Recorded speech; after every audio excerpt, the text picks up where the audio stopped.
ही तयारी सुरू आहे गावाला जाण्यापूर्वीची। आता मी 8 ते 10 दिवस गावी चालले आहे। कियांची तब्येत बरी नसल्यामुळे माझ्याकडे काही जास्त झाडे नाहीत, जी आहेत ती येईपर्यंत जगली पाहिजे यासाठी हा जुगाड सुरू आहे। इथे आऊंनी मोठी बादली भरून बेडवर ठेवली आहे आणि टपामध्ये झाडे ठेवले आणि त्यात त्यांना पाणी देण्यात आलं। इथे मी कियांला रेडी करते।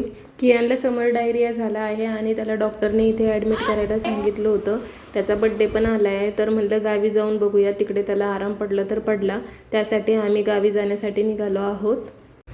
ॲटो करून आम्ही निघालो भोसरी स्टँडवर जाण्यासाठी। दत्त मंदिरजवळ आमचा स्टॉप होता। आम्ही तिथेच वेट करत बसलेलो मंदिराच्या बाहेर। गाडीला बराच वेळ लागला, गाडी खूप लेट झाली। फायनली आमची गाडी आली आणि अशा प्रकारे आमचा प्रवास सुरू झाला। आम्ही रात्रीच्या वेळी स्लीपरने बीडला गेलो। आम्ही बीडला सकाळी 5 वाजता पोहोचलो। माझे सासरे ॲटो घेऊन उभाच होते। ते नेहमी असेच करतात, आम्ही पोहोचण्या अगोदर ते आलेले असतात। खूप चांगले आहेत माझे सासरची मंडळी।